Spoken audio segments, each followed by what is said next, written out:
Hello everyone, I'm Chris Goodwin with the Mississippi Department of Archives and History. Welcome to this week's streaming-only History is Lunch program, which is sponsored by the John and Lucy Shackelford Charitable Fund of the Community Foundation for Mississippi. We're working safely with the skeleton crew from our home, the Craig H. Nielsen Auditorium in the Museum of Mississippi History and Mississippi Civil Rights Museum. We're also easing back into in-person events, so we want to invite you to join us here tomorrow from 5 to 7 p.m. for History Happy Hour, a physically distanced evening of live jazz by saxophonist Tiger Rogers, and conversations inspired by topics in the museums. Cash bar, free refreshments and admission. For more information, visit the Museum of Mississippi History or Mississippi Civil Rights Museum Facebook page. And then tune in next week when we'll be joined by our old friend Richard Grant, who will discuss his new book on Natchez, the deepest south of all. This year marks Tupelo's 150th birthday, and to discuss the history of that city, we have with us Carla Falkner, Leesha Faulkner, Sihya Smith, and Boyd Yarbrough. Carla Falkner retired last year from Northeast Mississippi Community College, where she served as history instructor and chair of the Division of Social, Behavioral, and Applied Sciences. Leesha Faulkner is curator of the Oren Dunn City Museum in Tupelo. She writes a weekly column about Tupelo's history for the Northeast Mississippi Daily Journal. Sihya Smith is director of operations and assistant curator at the Oren Dunn City Museum. A former educator, Smith's family has lived in the Tupelo area since the late 19th century. And Boyd Yarbrough is president of the Oren Dunn Museum Advisory Board. He is an expert on the railroad history of Tupelo. Thank you all for being with us today. Thank you. Thank you. Thank you. And we would like to bring you greetings from Tupelo.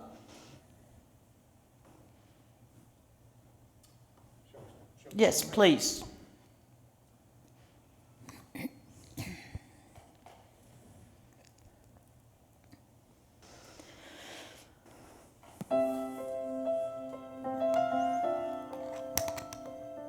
There's definitely a spirit here in Tupelo and a pride in the town, in its people, and I think that's one thing that's kept us going so long. We call it the Tupelo spirit. It's a spirit of cooperation. It's a spirit of trying to get things done. And that really coalesced and came together after the tornado of 1936 when most of the city was destroyed and over 200 people died in that tornado. You saw then the city of Tupelo, our leaders, the families, they rolled up their sleeves and they said, we're going to rebuild. And that went into the 1940s and 50s and 60s as you got into all the different things that challenged cities, particularly in the southeastern United States. Time and time again, you saw the city of Tupelo outperform other cities. Tupelo has never been afraid to tackle a problem in a way that's best for the community, not just for one side. That spirit of collaboration, cooperation exists here. This is a unique city, unique people. They all work together, pull the same direction, and that's why this town is so successful, you know.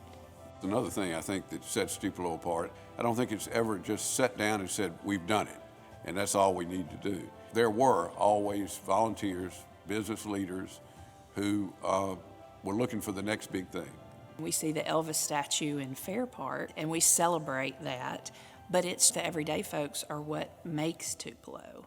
It's those people all interwoven together that really make Tupelo what it is. That's what I love about Tupelo, that feeling of everyone knows each other. That's a good feeling. And being part of a community where you can give back and you can also get back. I mean, there's so much that Tupelo has given us. I don't even think I can quite give back as much as it's given us. There's a lot of hospitality, true hospitality, people here that really care and are trying to do the best for each other. When I first come to Tupelo area, I get so much phone call from neighbors. Welcome to Tupelo. What can I do for you? That was just amazing, overwhelming joy to get to know each other. There's always going to be someone there with a casserole or someone to check in on you. There's always the support that Tupelo brings to its community. I want my children to be raised with those same values and beliefs, and I look forward to helping to be one of those next generation leaders to help teach that to my children and future children. Those are the kind of things that you don't want to leave behind. You want to take those forward and incorporate them into whatever new things that come along, because you got to have a firm foundation on which to build the new part. And if you don't bring those things forward with you, then you've messed up. Where this city is today, it's because of all these stories that we have in the past. That is part of your DNA, is the stories of where you came from. It's a love story of how the people who live in this community love this community and how they have loved it enough to want to make it better. Not just let it sit there, but they love it enough that they want to make it better. Tupelo's been a wonderful place. It's fabulous today, and I hope it stays that way. It's been a joy for me to live here. This will always be my home. Even if I pack my bags up tomorrow and move 1,000 miles away, I will always have a connection to Tupelo, and I feel like my heart will always draw me back here. We've had a long history of great leadership in the community, and they have established some pillars of development and progression that we're all benefiting from today, and our responsibility is to continue that progress, and I see it happening every day. I haven't seen many cities that has the support that we have here. Man, I'm telling you, if you want to be a part of it, you have the opportunity. I love Tupelo. I am Tupelo. That Tupelo spirit runs through me, so I love it. I want to leave Tupelo better than what I found it. I would like to look back 150 years from now and look down and just smile and say, wow, they got it. They got it.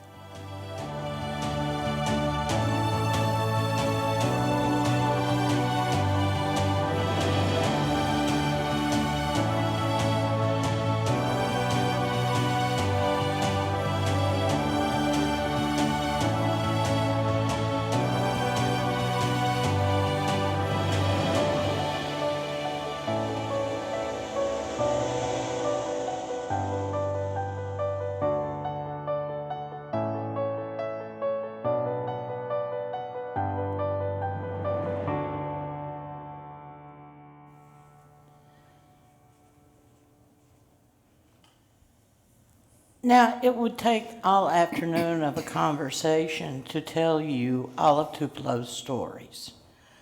What we're going to try to do is boil them down into some nuggets. And I think because it's the 150th, we need to start with Boyd, because he knows how Tupelo got its name and the folks who gave Tupelo its name. Well, thank you, Leesha. You know, the railroad industry was only about 20 years old when some promoters from Mobile said, we need more business in our community and we want to build a railroad to the fertile Ohio River Valley. And it just so happened that they positioned that railroad through a nondescript portion of North Mississippi on the Fulton-Pontotoc Road. And right there is where Tupelo began with the Mobile and Ohio Railroad. And Boyd, it was the construction persons who gave us the name Tupelo, was it not? It was. As a matter of fact, the town was first called Gum Pond. And they wanted a more romantic name, so they renamed the community Tupelo after all of the low-lying areas had Tupelo gum trees located throughout, and so they gave it that romantic name. As a matter of fact, there was a little hamlet called Harrisburg about 3 miles to the west of Tupelo, and they just pretty much picked up lock, stock, and barrel and moved to the railroad and created our community. So that's where it started. There was a time when Harrisburg played a major part in Tupelo history as well. Carla? Yes, and certainly that's true for the Civil War. You know, Shelby Foote says that the Civil War produced two geniuses. One of them was Abraham Lincoln for the North, and for the South it was none other than Nathan Bedford Forrest. Well, Tupelo is the place where the Union finally managed to hand Forrest a major defeat. Tupelo had been a fairly minor role in the Civil War up until the summer of 1864. And to understand Tupelo's role then, you've got to look at the big picture, because Sherman had invaded Georgia, was ravaging Georgia. But Sherman was totally dependent on a supply line that ran from Nashville to Chattanooga. And his biggest worry was that Nathan Bedford Forrest and his cavalry were going to come into Tennessee and attack that supply line. And so the Union sent troops into Mississippi with the express purpose of keeping Nathan Bedford Forrest in Mississippi. The first campaign met at battle at Rice's Crossroads in Baldwin and was a horrible defeat for the Union, even though the Union forces far outnumbered Forrest. Forrest completely outmaneuvered them, outgeneraled them, and General Sturgis for the North had to limp back into Memphis. So the next general that gets sent out is General A.J. Smith. And he is keenly aware that he's being sent to do what everybody else has failed at, which is defeat Forrest. So he studied everybody else, he's seen what their mistakes are, and he heads into Mississippi. But he does a couple of things a little different. One is he moves at a very slow pace. In doing so, he reserved the strength of his troops in that July heat of 1864. And secondly, by moving slowly and in a little bit unpredictable way, he kept Forrest and General Stephen D. Lee guessing as to where he was going to be. And they kept miscalculating. So they're sending their troops here because, they would think he's going to Columbus, and then, no, he's headed towards Oklahoma, and they have worn their troops out. When A.J. Smith and his Union troops get about 2 miles or 3 miles out of Tupelo at Harrisburg, he sees the defensive spot that he wants, and he sets in for battle and ends up in a 2-day battle that is just a strong win for the North. However, he doesn't have the ammunition, he doesn't have the rations to stay in Tupelo. It also wasn't his goal to occupy Tupelo. His goal was to keep Forrest pinned down and to keep Forrest pinned down and to hand Forrest a defeat. He's done that. And so, 24 hours after his win, he heads back towards Memphis and his supplies. In the process, the Confederates are able to move in, take the city, and go, we won, we won. Well, they only won if that had been the goal of the battle. And as National Park historian Tom Parson points out in his excellent study of the battle called Work for Giants, that was not the goal at all. A couple of interesting things, Leesha. What Sherman did not know is that he had an ally in keeping Forrest pinned down, and that ally was none other than Confederate President Davis, who wanted to keep Forrest defending his home state. And that victory in Tupelo had to be particularly sweet for the brigade of United States colored troops that were fighting with Smith. They had really wanted to give Forrest revenge at Rice's Crossroads for the horrible massacre of 300 black troops at Fort Pillow, Tennessee, the previous April. Of course, they had failed at Rice's Crossroads, and so that made that win at Tupelo even sweeter. But y'all, by the end of the Civil War, Tupelo looked like much of the rest of the South. Buildings were in ruins. Their most valuable economic resource, Boyd, the railroad, has been destroyed. Like 13 miles of it is out there. About the only thing they've got left is rich, fertile farmland. You know, that brings us back to a recurring theme through Tupelo's history, and that's when adversity hits, Tupelo rises. And Boyd, What happened shortly after the Civil War is Tupelo began to rebuild. Well, they started creating the industries in the community associated along with the M&O Railroad that actually came through about 1857. But between the time of the railroad coming through and the Civil War, the Tupelo prospered with a couple of hotels and some saloons. Oh, it was wild and woolly. It was a good time in Tupelo. But after the Civil War, the Tupelo kind of languished a little bit until there was another railroad that came through in like 1857, 1887, about 20 years after. It was the Kansas City, Memphis, and Birmingham Railroad, which gave actually access out of Tupelo and into Tupelo, a north, south, and east-west direction, which really enhanced and spurred the growth of our community. And Sihya, you've done some research into this. What were some of the industries that, like People's Bank? Well, I mean, you had the People's Bank, of course, which was coming up in the late 19th century, and it became really a part of the community, and it marketed itself as the People's Bank. You also had the creation of the cotton mill, and later the garment factories that came up around the cotton mill. And you had agriculture. This concept of diversification comes up, and where you had, during that period of time in the South, you had crop failures. You had the boll weevil, you had poor farming techniques. And so, they're really pushing for, local businessmen began to really look at what can we do differently, and they brought in Jersey cows.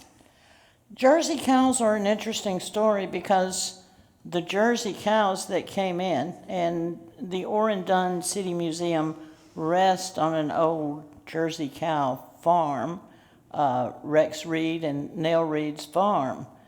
And they came from the Isle of Jersey. It grew and grew and grew.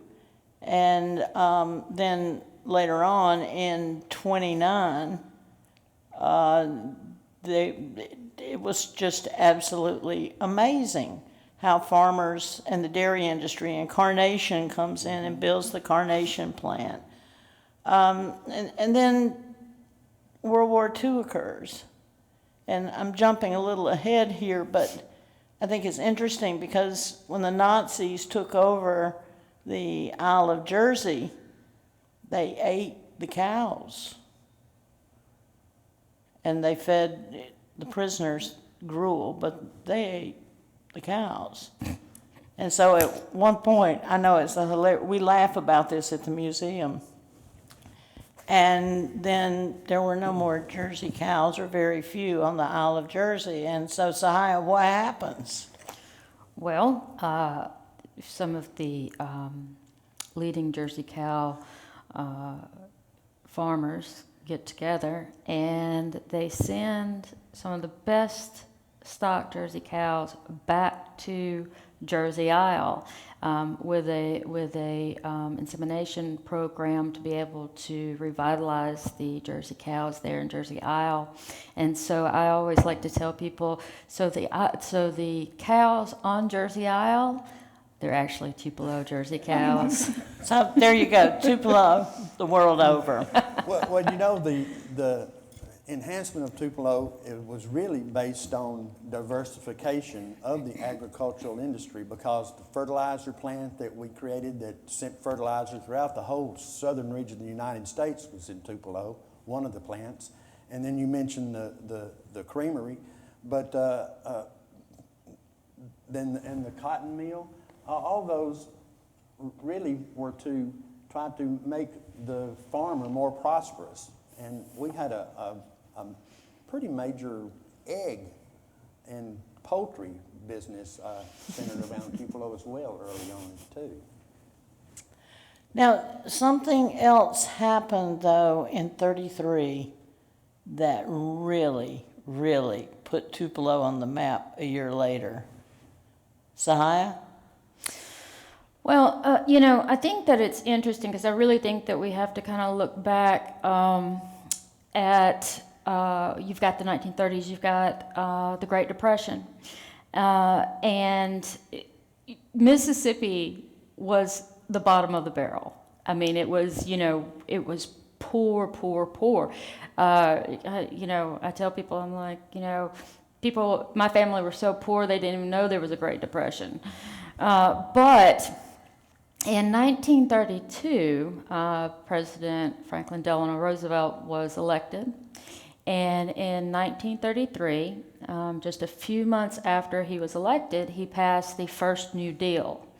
Now, in that first New Deal, there was something called the Tennessee Valley Authority Act. Now, the Tennessee Valley Authority Act was co-authored with Congressman Johnny Rankin, and he was really promoting this rural electrification.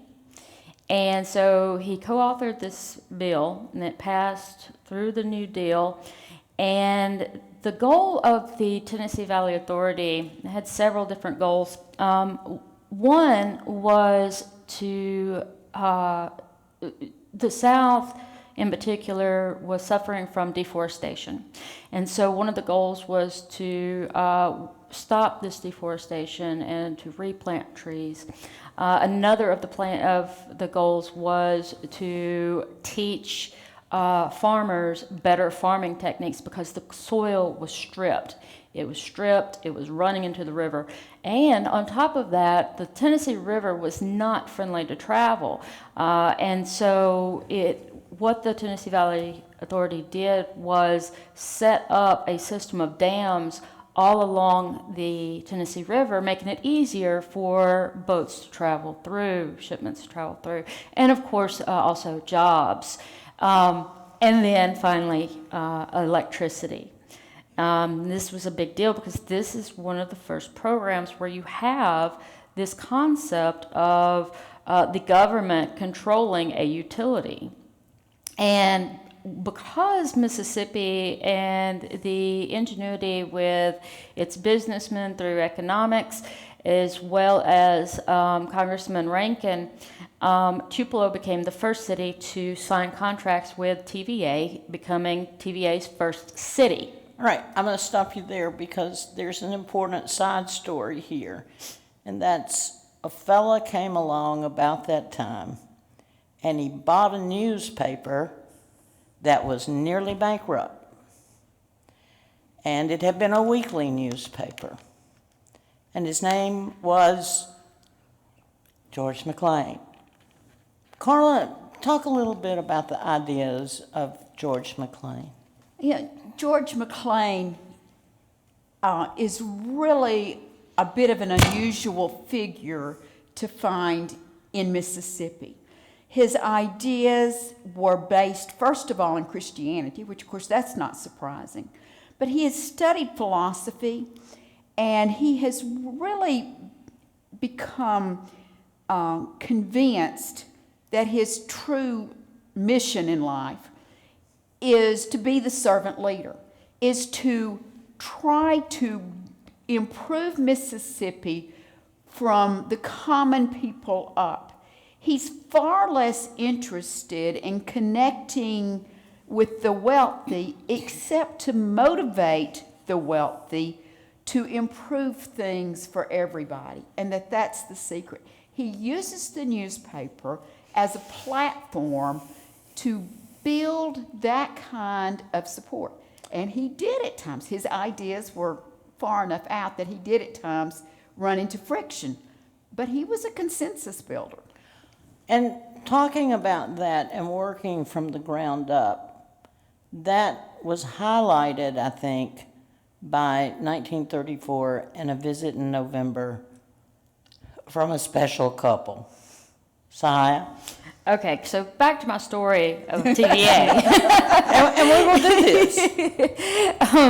All right, so Tupelo was really a nexus of New Deal programs. Not only did you have TVA, but you had the Civilian Conservation Corps working out of Camp Johnny Rankin over in Tishomingo, Tom Bigby.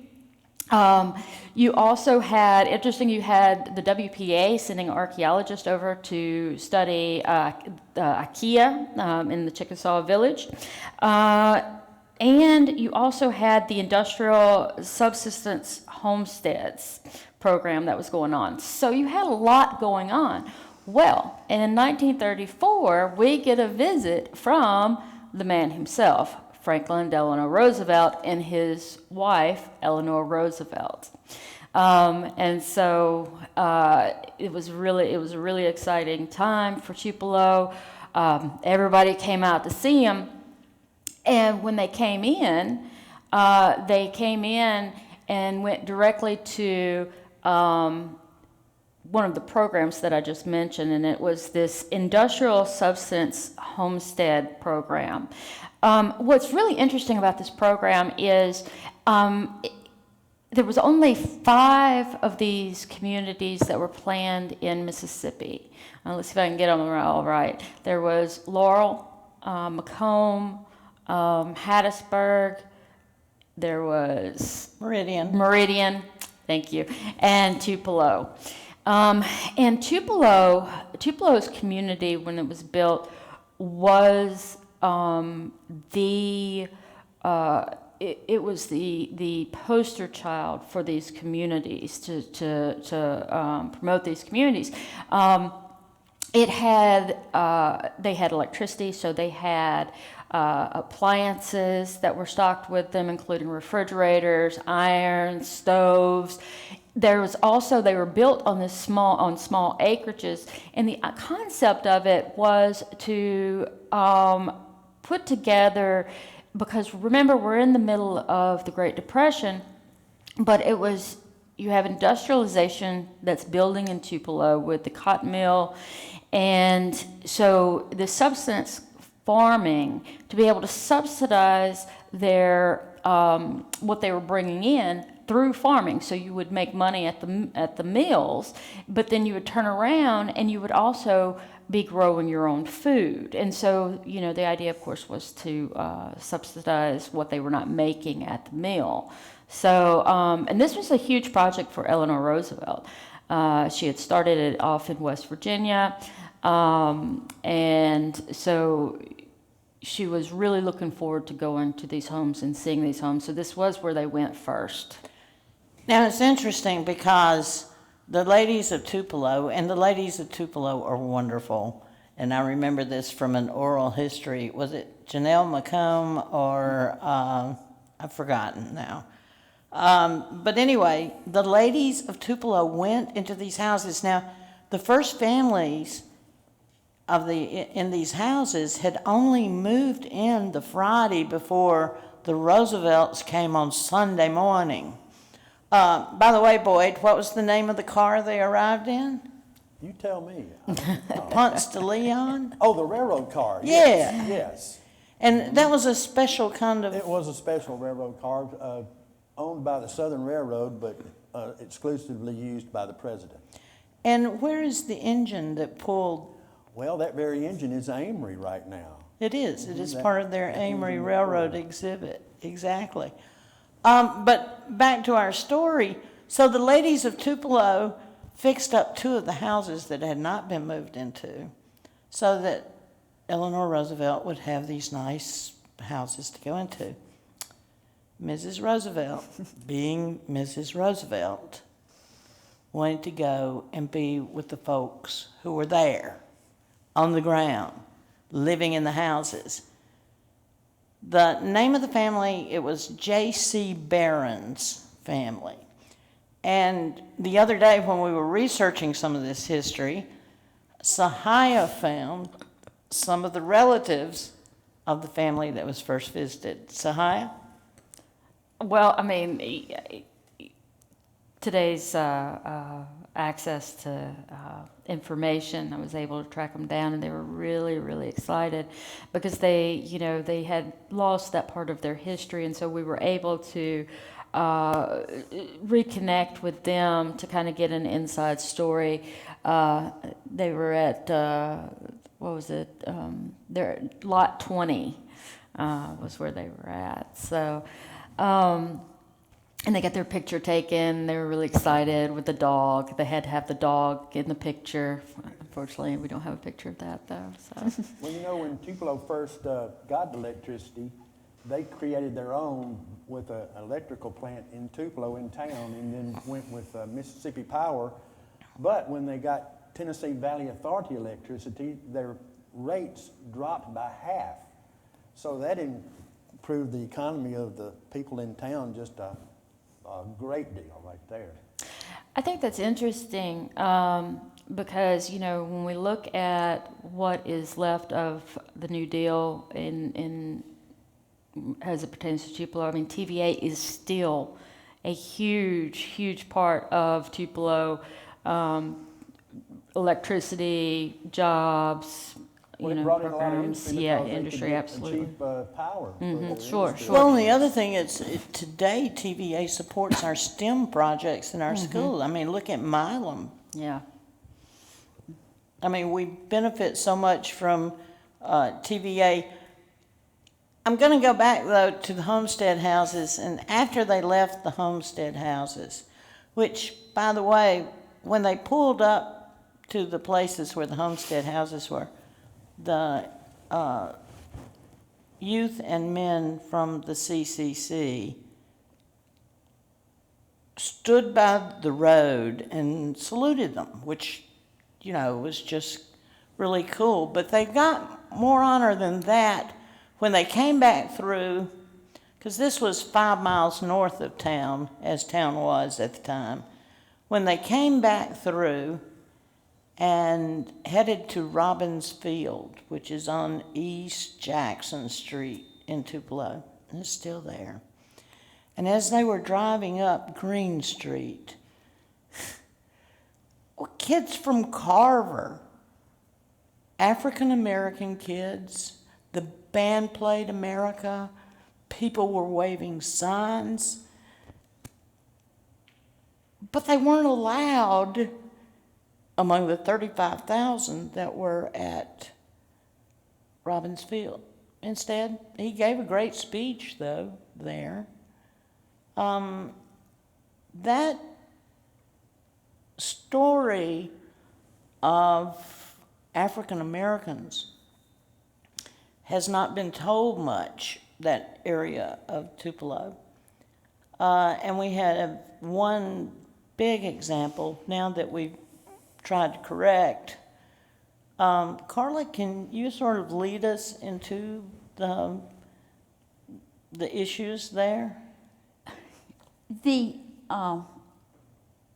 African American community was much like you see in much else in Mississippi, is very low paying jobs, very little opportunity. The literacy rate was disastrous. And the city, and partly McLean, recognized the need that if that situation's going to change, there's got to be there's got to be better education. And so the city recruits an educator, A.M. Strange, to come in, and he really turns things around. Now, Sihya, you've done some research on that. What specifically did A.M. Strange do that you will never hear of again? Well, first of all, he was belovedly called Prof, short for professor. And, but he had his kids, because, he didn't, even though the city council supported the fact they want to bring him in, they did not fund any of the educational programs or provide him assistance in facilities, and they needed a new school. And so to be able to build this school without any funding, he had his kids bring a brick to school every day until the buildings were built. And then you have Carver. It's like 6 buildings. Yeah, I mean, yeah. 6 buildings without any financial support from the city. Hey, that was Brick amazing. at a time. A brick at a time. Now, all that nearly came to an end on a Palm Sunday in 1936. What a disaster. What a disaster. I mean, we had a school that was damaged. You know about that because you've worked that at our museum, Sihya. Yeah. So, okay. In the evening, or in March, was it April? It was April. April. Sorry, it was April. 9 o'clock in the evening on a Sunday evening, the clouds came in, the wind was blowing, and you know how older people, they're like, oh, there's a storm coming, there's some weather, we're going to have some weather. Well, there was definitely some weather that came through. And unlike today where we can have anywhere between 10 to 20 minutes before, we know when some bad weather is coming through. And we get warnings. We get warnings from outside whenever you have the tornado warnings going off. You get alerts from your phone. And back then they didn't have that. And so the only thing that they had was that feeling in their bones. And so many people felt it, and it began to blow in. And the storm came through and it hit Tupelo so quickly. Most people had no clue what was going on. A lot of people were coming back from church. They had been visiting their family. Remember, it's Sunday evening. And the storm comes up and blows through Tupelo, destroying over half the city. The bottom of the cyclone was approximately a mile wide. This was before they measured the size of storms based on their destruction path. But after the destruction path and after they began to look at it, it was definitely an F5 tornado that tore through Tupelo. Afterwards, now this was a multi-state storm, and so over 400 people were killed in multiple states. However, over 250, this is just what we know about, over 250 people were killed just in Tupelo. Now, one of the areas hardest hit was the part, what we know today as Park Hill, above Gumtree Pond, which had been a resort area.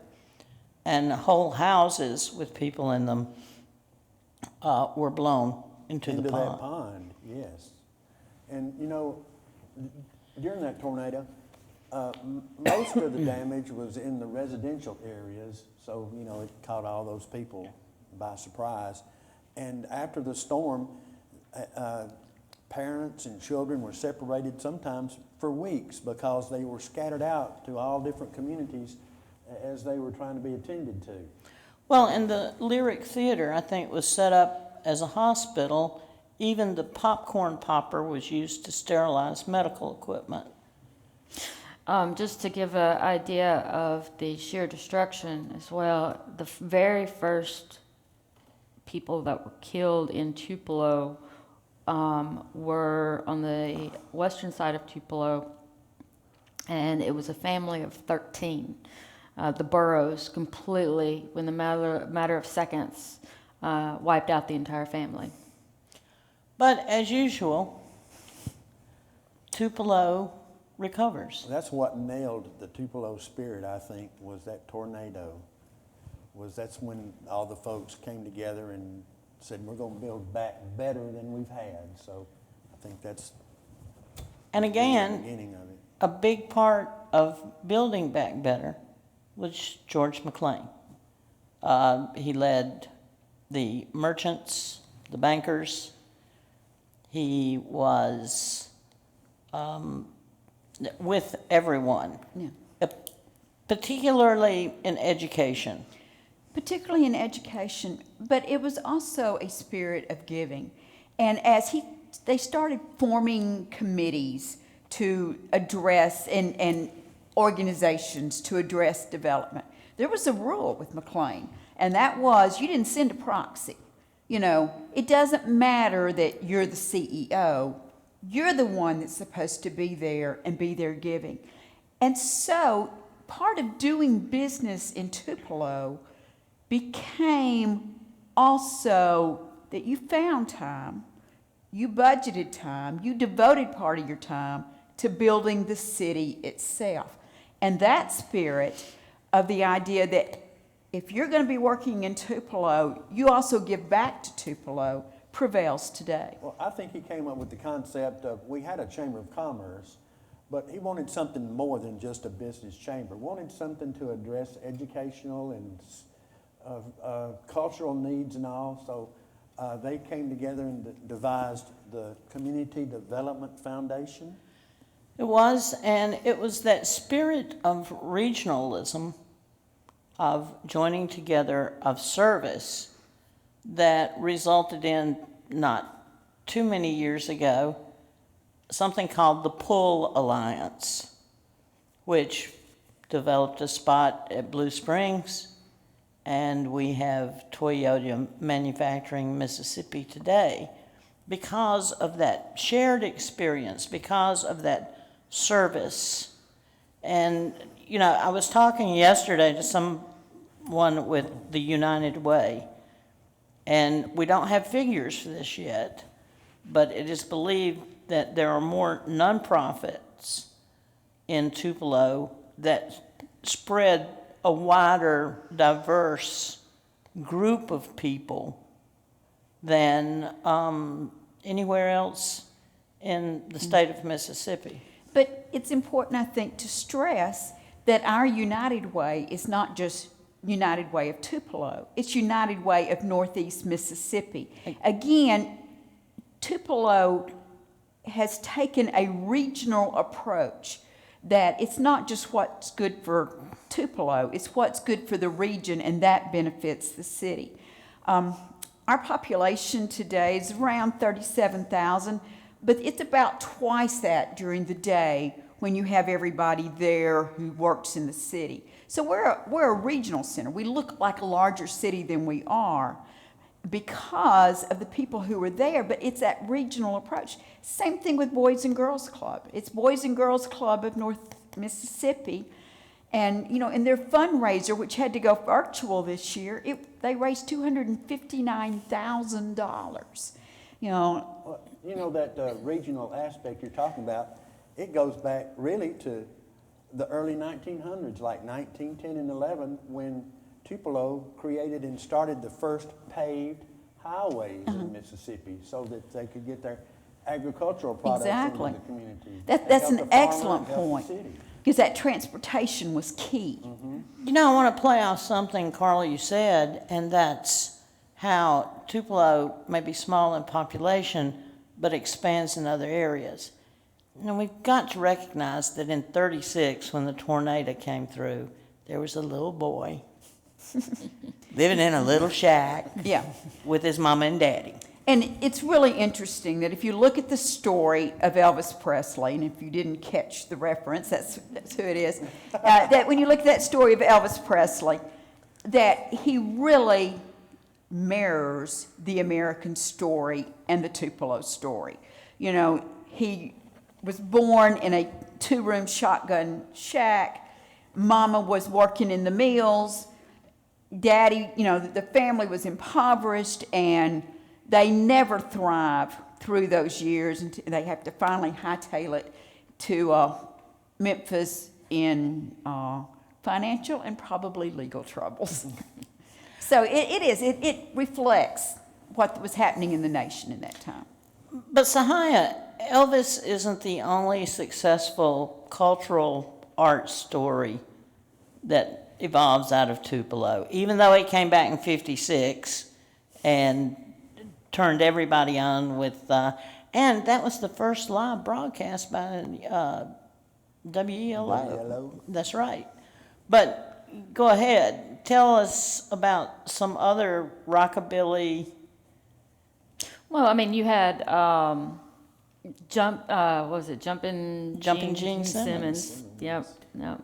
I think that when we talk about music, we can, and back to Elvis and even, some of the others growing up around there, we take it back to Shake Rag and the African American community, where that was really where they were playing music on the side, out front of their homes and on the corners and everything. So, and then there's Lee Williams, and he is known all over Europe and in the United States with the gospel music. Guy Hovis. Guy Hovis of Lawrence Welk Bubbly fame.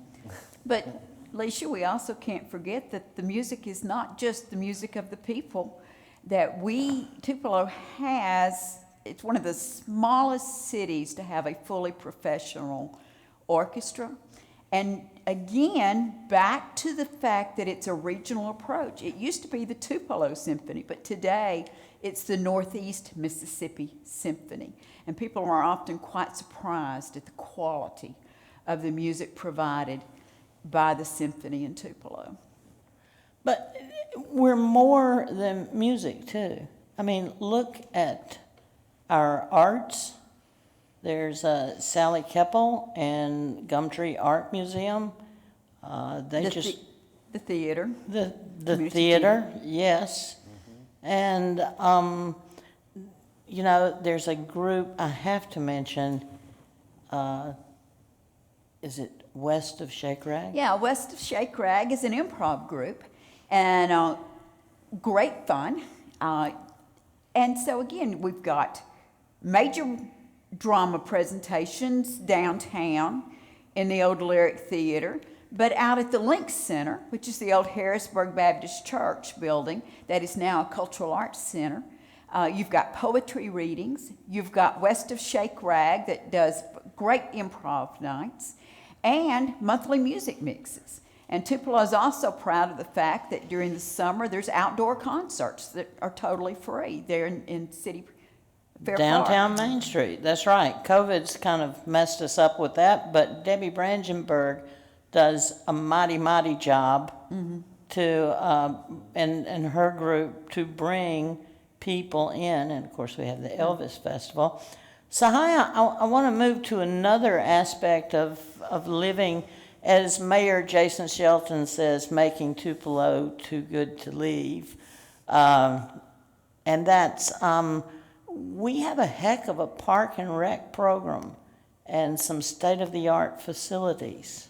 Oh, yeah. I mean, I think that really with our Park and Recs department, just this weekend, we've got, how many teams is it? 120? 122. 122 softball teams coming in for a tournament. We also have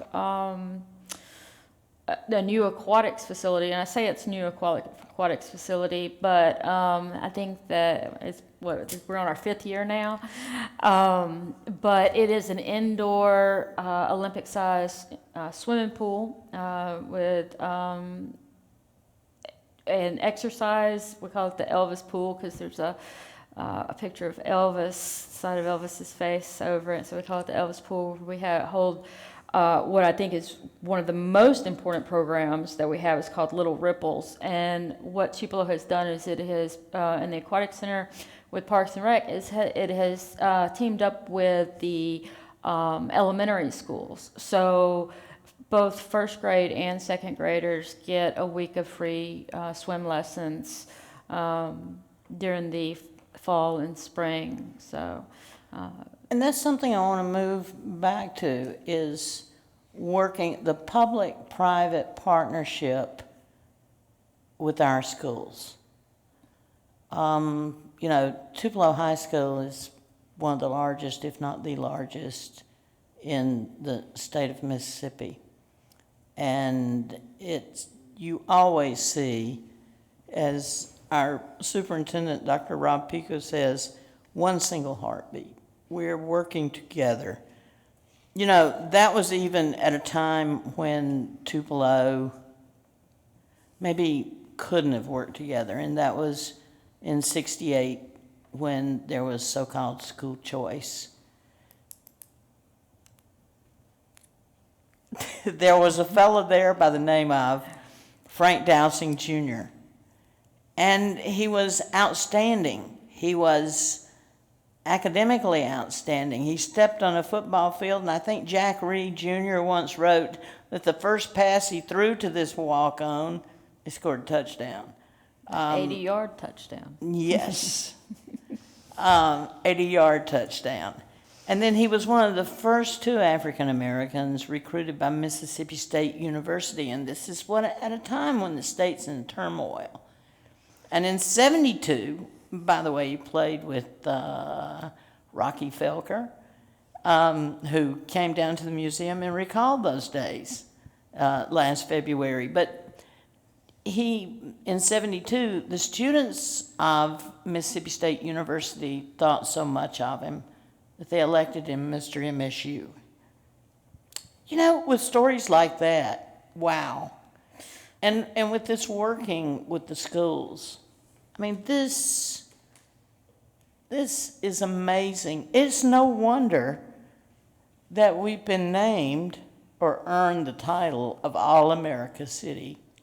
Not once. Well, it was really important. Not twice. How many? 5 times. 5 times. 5. Gosh. It was important that our city leaders found that public education was important, and so it stayed public for such a long time, which increased the value and education of our students too. Well, and they avoided in those years a segregation academy. And that was done through very intentional leadership on both the African American and the white community. I think that's interesting, Carla, because as a product of the Tupelo school system, you know, growing up, I went through school and, you had what you considered normal. And then when I went other places down south, they were segregated. And I was like, what is this? I do not understand this. What's going on, Well, it was the dealing with desegregation, and we had our hiccups and our bumps. Definitely. For sure. But in '67, it was our dealing with our coming together, our ability to come together and say, I agree to disagree, let's work this out, that we earned our first All-America City designation. And the first southern city to do so. And the first southern city to do so. But that's not to say there weren't hiccups. In '78, there was major conflict over a police beating and a lot of racial tension. But when the Klan tried to move in, the CDF took a united stand at one of their banquets with like 1,000 people there. There was a proposal introduced that the Klan, I don't remember the wording, but the Klan would not be tolerated, basically. And they asked who agreed, and almost in unison, those 1,000 people stood up. There's not a place for the Klan in this community, even when we're having some conflicts. Guys, and I know we're about to wind up, so we'll make this one short, but what are we going to look like? It's like Aaron Washington said, what are we going to look like 150 years from now? What's going to be the legacy? What's going to be our story in another 150 years? Where are we going? I'm still looking forward, Leesha, to a community where it's walkable and that people can visit openly with one another and have conversations of all type of topics that we've been kind of talking about today. And we've got to continue to work on the affordable housing. One of the issues and challenges that Tupelo definitely faces is affordable housing. And it's a struggle to deal with it, but if we're going to have that kind of community, and a community like George McClain envisioned, where everybody matters, affordable housing is key. I think that education and maintaining what we have with inclusiveness and, really being strong and keeping our education system strong so that we don't have we don't create segregation within our school systems. One of the things I'm proud of in Tupelo is the way that we involve our immigrant community. We have a surprising amount of diversity, and we've got ESL classes, and we've got El Centro to provide support for children after school. We do a celebration of cultures, that type of thing. But I think in 150 years, we're going to see even more diversity. And I think that's going to be fun and exciting to see that city with that kind of diversity in it. And I think we're going to see more exciting. When Jason Shelton came in as mayor, he was the first Democrat in forever and the first mayor from East Tupelo and the youngest mayor we've had. And he promised us events. And by George, I've sat out there at Fair Park and watched a couple of ball games too. I've enjoyed the music. I've enjoyed being around people. And I look forward to more interaction, more people, more doing things, greater access. And I'd like to, if I could, thank CVB for making us possible today. They took the bull by the horns on this 150th celebration, and COVID messed it up a little bit, but Neil and company survived. And I'd also like to thank them for the video that Carolyn Perkins in particularly had a big hand in. We have some questions. We are almost at the top of the hour, but let's see if we can get to these quickly. One is, what is the significance of the Natchez Trace to Tupelo? Well, the Natchez Trace, it was a trade route, I guess, dating back to the 1400s for the Indians, the Native Americans that traveled through our community and through the Mid-South. So, and then it became a national road, once Mississippi became a territory and a state. And after other roads were created, it kind of came into disuse.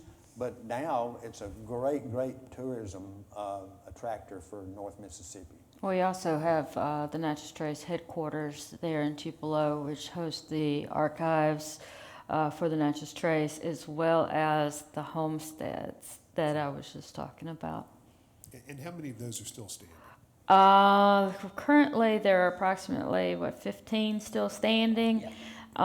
What's great about those homesteads is they are the best example remaining of the original architecture. And they, they belong to the Natchez Trace, but they also are in danger of some of them being torn down. I know that they're trying to save a number of them, but we may actually end up losing some. Diane Williams has questions about two museums. I'll just sort of ask. The Toyota Museum and the Health Museum. Well, the Health Museum is basically a children's museum, and it allows children to go in and hands-on experiences, learn about their bodies and healthy eating and that type of thing. Isn't it called Health Works? Health Works is the name, correct. Toyota Museum? Is she talking about the Automobile Museum? If so, it has been liquidated. Yeah. And the money going to the schools. That's right. And to education in typical Tupelo style. We have also just had a wealthy antique collector, who willed his entire collection for the rehab center. Again, that Tupelo spirit of giving. Toyota is a great benefactor for our community too. They fund a lot of projects throughout our area. Exactly. Yeah. Tricia May Haynes asks, were there any grassroots organizations that helped facilitate the desegregation in schools? Well, I would go back to John Dittmer's book, Local People, and I would say local people on both sides. One last question. Can you all say a few words about the revitalization of the downtown that began really in the early 21st century and has continued through? Oh, wow. It's an exciting downtown now. It really is. I mean, and a lot of this has been the work of Downtown Main Street Association, Debbie Brandenburg. I mean, she has, along with the city council, and of course, Mayor Shelton and Pat Falkner, the City planner. city planner, and I mean, wow. Very few vacancies in any of the buildings, and then the upper floors are always being converted into apartments and condominiums. In fact, in the Fair Park District, which is a new and exciting part of the downtown area where City Hall is, they're now in the midst of constructing 3 major buildings just in the Fair Park District. Which will host retail and apartments. But also great restaurants. Some artwork. So we love it. You say one word. We were expecting one more panelist today. She was unable to come. Juanita Gambrell Floyd was unable to come. She, her duties at Create kept her too busy. So, and we miss her because she is a vital part of the Museum Association. And we didn't even mention Create. Really. And we didn't mention Create. I'm sitting here going, how did we do this without Create? And Create, that is the creation of George McClain. And again, a regional approach. All the counties served by the Northeast Mississippi Daily Journal are also served by Create and can get grants through them. Well, there's never enough time, especially to go through the history of a city as rich as Tupelo's, but we appreciate you all coming down, being here. We appreciate what y'all have done to commemorate the 150th anniversary of it. We thank you all for watching, and don't forget to join us here tomorrow, if you can, for the History Happy Hour, and tune back in next week for Richard Grant talking about his new book on Natchez. Thank you all for being with us today. Thank you.